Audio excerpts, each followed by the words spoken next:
All right, guys, so this is quite a story here, which I'm about to share with you. This is in Mediaite. Quote, "You're a piece of shit. Dan Crenshaw goes off on right-wing troll Alex Stein in heated confrontation." So this guy right here is Alex Stein. Crenshaw's behind pointing his finger at him, as you can see. This guy came to prominence by basically harassing AOC on the steps of the Capitol because he kept shouting at her and he was saying sort of vulgar, sexual-ish things. I think one of the things he said was, it's like my favorite big booty Latina or something like that. Just very creepy, very like, look at me type of an approach. And I mean, I think this guy is committed to that. I think that he decided, I'm going to get known, and I'm going to do it by being as obnoxious as I can be and as over the top as I can be, and then I'm going to try to be some semblance of a political media figure. And I mean, it's worked. He's been on Tim Pool's show. He's been on other shows. He's now, he's defended his actions against AOC, even though whatever you think of AOC, that certainly was creepy and over the line. So I went into this video thinking, I'm going to end up siding with Dan Crenshaw because I know how obnoxious this guy is and how arrogant he is and how he's trying to be a douche on purpose. And there are going to be parts where that is what I feel, but then there's other parts where I'm like, I don't know, dog, because Crenshaw himself is also a terrible person and a terrible politician. And in some ways that Alex Stein is actually correct about. So let's watch this and we'll break it down as we go here. Dan, you're just such a little loser. Yeah. Who's trying to grab my thing? Look, you're too slow. He's too slow, Navy SEAL. It's funny, Dan, how you said... See, you could tell by his personality, the way he talks, like, you're such a loser. I mean, we're talking about, like, middle school or elementary school level prodding here. I'm small, but I'm so much taller than you, Dan. I'm so much bigger than you. How would that appeal? How would this appeal to anybody, right? Like, this is your taunt of Dan Crenshaw. Like, I'm so much taller than you. Who gives a fuck? Nobody gives a fuck. Even people however many there are out there that like Alex Stein, got to be like, you know what, a little juvenile, bro, little juvenile. You're a little sad little boy. I'm the little one. Imagine me calling you out because you're a globalist. Oh, I got a job. I work for the Blaze. I make a lot of money. Yeah, I do. Yeah, I do, Dan. Yeah, I make a lot of money. Yeah. Okay, I didn't know he worked for the Blaze. I'm kind of surprised that he works for the Blaze. I don't know, is Glenn Beck still the owner and operator and like CEO of the Blaze? I would be surprised because Glenn Beck, for all of his flaws, and he has many, I don't think he would hire somebody who is a troll just for the sake of being a troll, and that's what Alex Stein is. So I don't know. I mean, I know they did some sale relatively recently of the Blaze, but I don't know if Glenn Beck still makes decisions over there. You guys tell me, put it in the video description box, or excuse me, that's where I put stuff. Put it in the comment section below. And he's like, I'll make a lot of money. Project. This is the guy who tells veterans that their service. Yeah, because those are weapons of mass destruction that didn't exist. So I'm anti-war. I'm anti-war because I don't believe. Did you guys find any weapons of mass destruction? As a matter of fact, we did. Oh, where was? Oh, what weapons of mass destruction? You're actually going to go down this route, Alex. Yeah, because we don't have any weapons of mass destruction. You're looking like a fool right now. You're telling veterans, the one that's giving more money to Ukraine. We have a homelessness. We have so many issues here in America. Who cares more about Ukraine? Yeah, it was. You guys' service was wasted. You're disgusting. Okay, this is the part where I was like, so he says to Crenshaw, like, Crenshaw points out, like, this is the guy who's disrespectful to veterans or some shit. And he's like, no, I said I'm anti-war, and I said there's no weapons of mass destruction in Iraq because there weren't any weapons of mass destruction in Iraq, and basically, like, you guys were lied to and your service was wasted. Now, that's what I like to call an uncomfortable truth. And then this guy says, who's also a veteran, he says, we did find weapons of mass destruction. No, you didn't, because let's break this all down, because this is actually very important. When they say we found weapons of mass destruction, what they're referring to is non-nuclear weapons of mass destruction, chemical weapons, things of that nature, right? Now, they use weapons of mass destruction as a stand-in for saying Saddam Hussein has nuclear weapons. But he didn't have nuclear weapons. He did have chemical weapons and things of that nature. He did not have nuclear weapons. So they're doing a little sleight of hand trick here. We know there were weapons of mass destruction. We found them. No, what you found are non-nuclear weapons. And the reason why we already knew that Saddam Hussein had them is because we're the ones who gave those weapons to him, and we supported him as they used them in his brutal, vicious crackdown against the Kurds in Iraq. He did that with our blessing when he was our ally.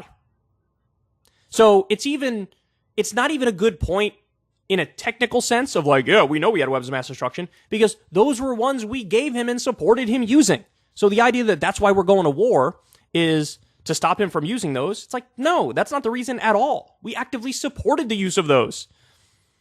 So, but they're trying to get him on a technicality. Now, the fact of the matter is, he's right. There were no weapons of mass destruction in the context that it was meant, which is nuclear weapons. There were no nuclear weapons, and we were sold the war based on a lie.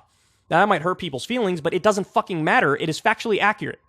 So this is the part of the conversation where I'm like, I mean, Alex Stein is right on this one, right? Like, he's right. He's trolling the shit out of him. He's an insufferable douchebag, but he's correct on this point. And Crenshaw is like, no, you're making a fool of yourself. No, you're making a fool of yourself. You're going to defend the Iraq war at this late date? What a joke. The real criticism of the Trump wing, which is, the Alex Stein types, is Trump didn't actually get out of Iraq. He was all talk. He was all talk. When it came to actually doing the things he said he would do in terms of being anti-war, he didn't do any of it. This is a guy who tried to facilitate a coup in Venezuela, recognized Juan Guaido as president when he wasn't president, tried to destroy that country through sanctions. So Trump is pro-war. Trump assassinated General Soleimani, who was on the ground fighting ISIS. Trump pulled out of the Iran deal and brought us to the brink with Iran, and also made it so that they are now developing nuclear weapons when before they were following the deal. He pulled out of that deal. That is an anti-war move. He drastically increased the drone war. Trump is pro-war. Alex Stein is a Trump simp, but Trump is pro-war. So when you say, I'm anti-war, well, then you can't support Donald Trump, you prick. You are the modern day version. I'm the modern day version. You worry more about Ukraine than our border. You are the modern day version. He cares more about Ukraine than he does about America. So you're a globalist. Why don't you take care of America?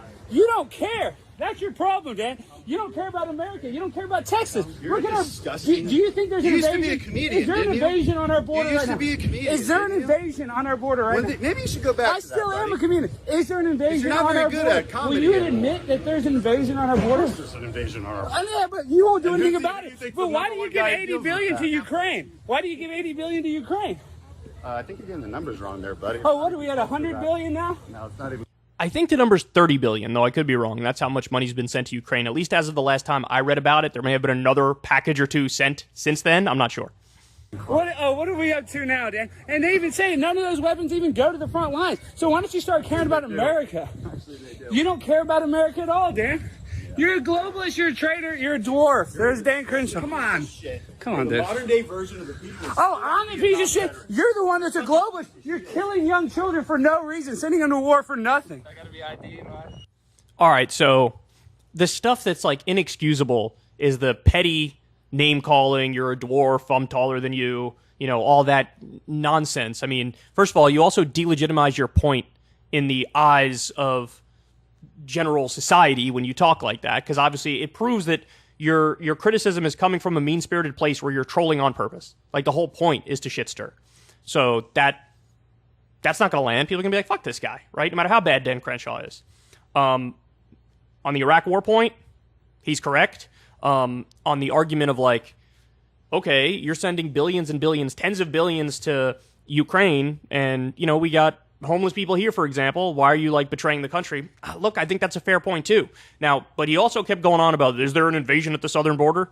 So he's a classic right-wing, shut the border down nationalist, which is kind of gross. But now he's going to get confronted by cops. And I'm curious what everybody thinks. Post in the comment section below. Do you think this hits the bar of harassment? Does this hit the bar of yeah, you actually crossed the line here and there could be legal ramifications for what you're saying and how you said it? Yeah, you're harassing a member, an officer controlling a harassing member. Well, am I under arrest? No, you're being stopped in the ID facility. Not right now, you're being stopped. I just need some identification.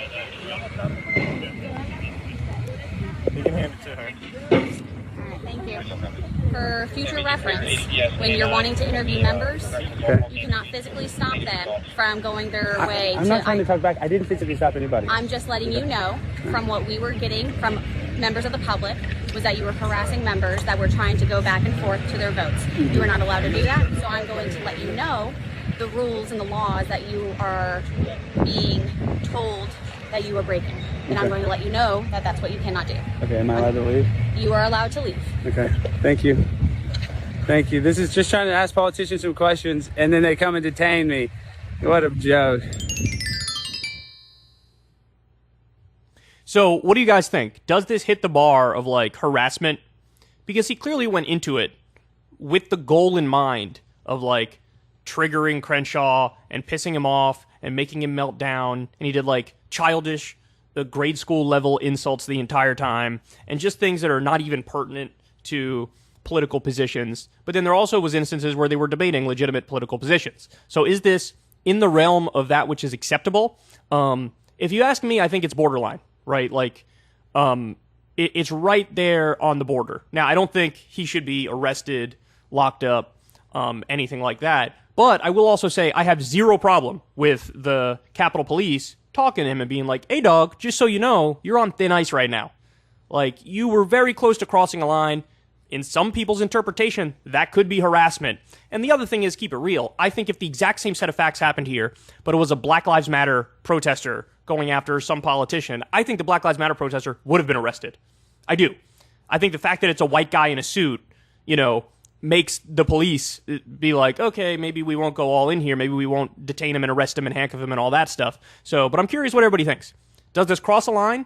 Is it basically like on the line? Or is it far before the line? Because I could see an argument for that too, of like, look, there was no physical confrontation. If anything, Crenshaw was the one who tried to do something physical by snatching his phone, right? So, I don't know, curious what everybody thinks. But the fact of the matter is, even though this guy was right on some points, which we give him credit for, he clearly is, he's just an attention whore. And his whole thing is, I'm going to be the chief troll on the right. And guess what? In today's day and age, that gets you a lot of love and a lot of support on the right. There is no doubt about it. And I do think, like, Trump is largely responsible for bringing this era about. People who say, oh, if I'm just as obnoxious as humanly possible, I'm going to get famous. And if the whole mindset of people on the right is either triggering the libs or triggering the Trump-suspicious Republicans, well, then this guy's your cup of tea. And, you know, I saw some other things. He debated Destiny on something, and all he did was kept bringing up the fact that Destiny was in an open relationship and calling him a cuck. And you look at that and you're like you're just not serious. Like, you're not serious about engaging in real political discourse and discussion. Destiny was trying to steer it back to substance, and this guy would just keep going off about his open relationship and calling him a cuck, and it's like, this is who you're dealing with here.